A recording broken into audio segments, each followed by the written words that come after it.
Hello दोस्तों, तो कैसे हैं आप सब लोग। आज मैं दो टर्म लेके आया हूँ। ये कुछ ऐसी शब्दावली हैं जिनको हम लोग आमतौर पर इंटरचेंजेबली यूज कर देते हैं। एक की वो नहीं आता तो दूसरा यूज कर देते हैं, लेकिन अगर उनका मतलब निकाला जाए तो क्या वो दोनों सेम है? जी हाँ, आज मैं सिर्फ उन्हीं की बात कर रहा हूँ। जैसा कि आपने टाइटल में पढ़ लिया होगा कि कॉन्स्टिट्यूशन और constitutional law are same thing. तो इसी को वीडियो को हम इस मैटर पे आगे बढ़ाते हुए कंटिन्यू करते हैं। चलिए, सबसे पहले मैं लिख लेता हूँ कॉन्स्टिट्यूशन।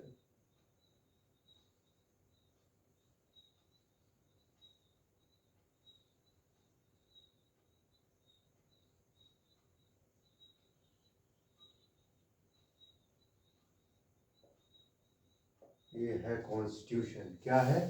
कॉन्स्टिट्यूशन। और दूसरा है कॉन्स्टिट्यूशनल लॉ।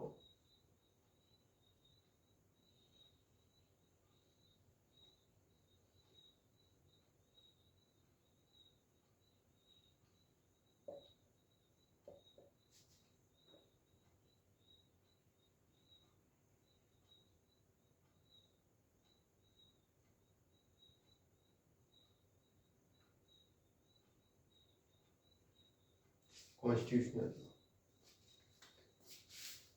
जैसा कि आप लोग जानते होंगे, कॉन्स्टिट्यूशन एक बेसिक लॉ होता है किसी लैंड या किसी कंट्री का लिए।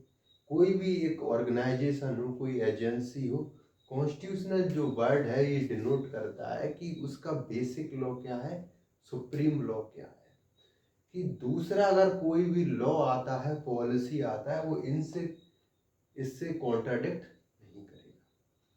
अगर कोई एक ऐसा नियम आता है, बाय लॉ आता है या कुछ आता है, अगर हम एक कंट्री के पर्सपेक्टिव से बात करें या एक एजेंसी के पर्सपेक्टिव से बात करें, हर कंट्री का, हर ऑर्गेनाइजेशन का एक अपने नियम रहते हैं, बेसिक रूल्स रहते हैं।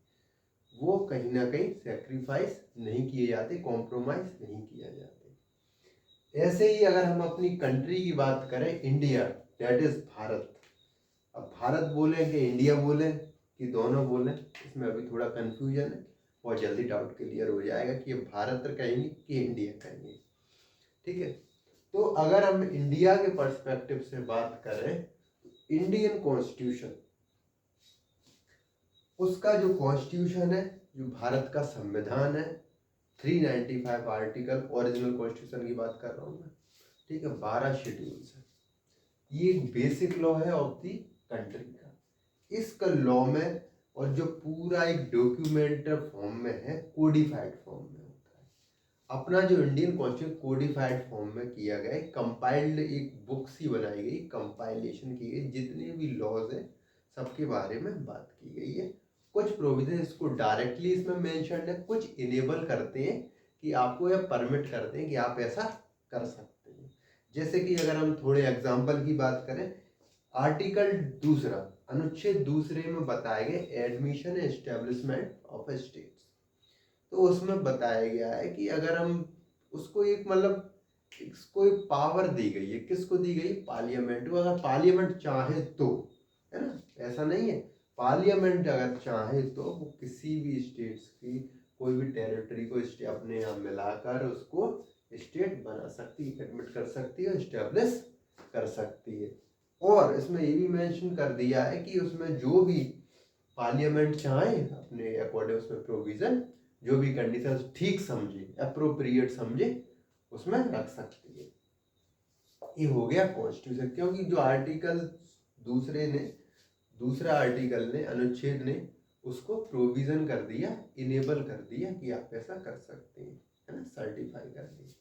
अब ये क्या होता है ना, ये तो हो गया बेसिक लॉ कि अगर हम कोई भी अमेंडमेंट है या कोई भी ऐसी चीज लेके आए जो इसको कॉन्ट्राडिक्ट कर रही हो, तो वो ऑटोमेटिकली वॉइड हो जाएगी, या सुप्रीम कोर्ट उसको वॉइड कर देगा, या कोई एनी पर्सन जा सकता है सुप्रीम कोर्ट में, क्योंकि वो है, कौन है उसका संरक्षक है, कॉन्स्टिट्यूशन का, सुप्रीम कोर्ट। ठीक है, तो अब इसको हम बात करेंगे, अब कॉन्स्टिट्यूशनल लॉ की बात करेंगे। ये देखो, कॉन्स्टिट्यूशन, कॉन्स्टिट्यूशनल लॉ।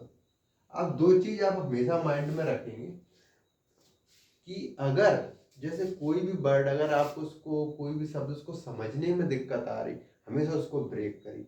ये रूल आपका हमेशा वर्क करेगा कि आप उसका मीनिंग कहीं ना कहीं कैच कर देंगे। अब इसमें है कॉन्स्टिट्यूशनल लॉ। लॉ मतलब नियम, कायदा, कानून, विधि, ठीक है।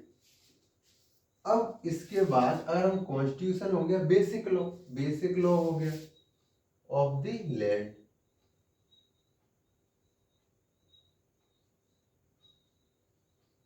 बेसिक लॉ हो गया।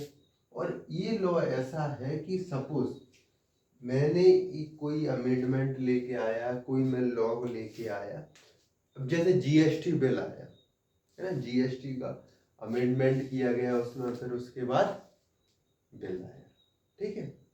आप हमेशा देखते हैं कि अगर कोई गवर्नमेंट है या स्टेट गवर्नमेंट है, अगर कोई एक ऐसा लॉ बना देती है जो कॉन्स्टिट्यूशन को अफेक्ट करती है, तो वो लॉ कॉन्स्टिट्यूशनल लॉ नहीं होगा, क्योंकि वो कॉन्स्टिट्यूशन को सेटिस्फाई नहीं कर रही है।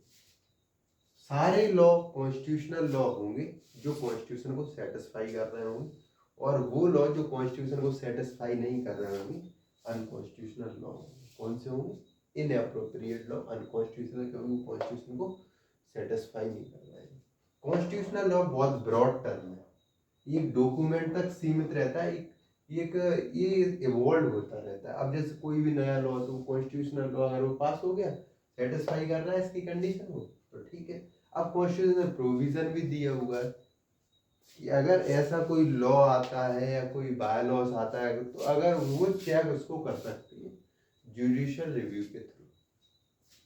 आर्टिकल 13 में ऐसा मेंशन है, अगर कोई भी लॉ आता है इनकंसिस्टेंट है, तो उसको चेक किया जाएगा और फिर उसी कंडीशन में उसको खत्म कर दिया जाएगा जहां तक वो उसका हो सकेगा। ये सब मेंशन। अब कॉन्स्टिट्यूशनल लॉ और कॉन्स्टिट्यूशन में ये ही सबसे बड़ा डिफरेंस है कि कॉन्स्टिट्यूशन बहुत, एक तो बेसिक लॉ है ना, सुप्रीम लॉ है। सारे लॉ जितने भी संवैधानिक कानून होंगे वो सारे कॉन्स्टिट्यूशन के द्वारा सेटिस्फाई होंगे। कॉन्स्टिट्यूशन उन्हें सर्टिफाई करेगा। अगर कोई भी लॉ है जिसको कॉन्स्टिट्यूशन सर्टिफाई नहीं कर रहा, वो कॉन्स्टिट्यूशनल लॉ नहीं होगा। और सारे लॉ जो एक बेसिक लॉ की जरूरत रहती है कंट्री को एक रन करने के लिए, अगर वो कॉन्स्टिट्यूशन को सेटिस्फाई कर रहा है तो उनको क्या बोलेंगे? Constitutional law. तो यही मैं आप लोगों को बताना चाह रहा था कि इन दोनों में एक्चुअल डिफरेंस क्या है।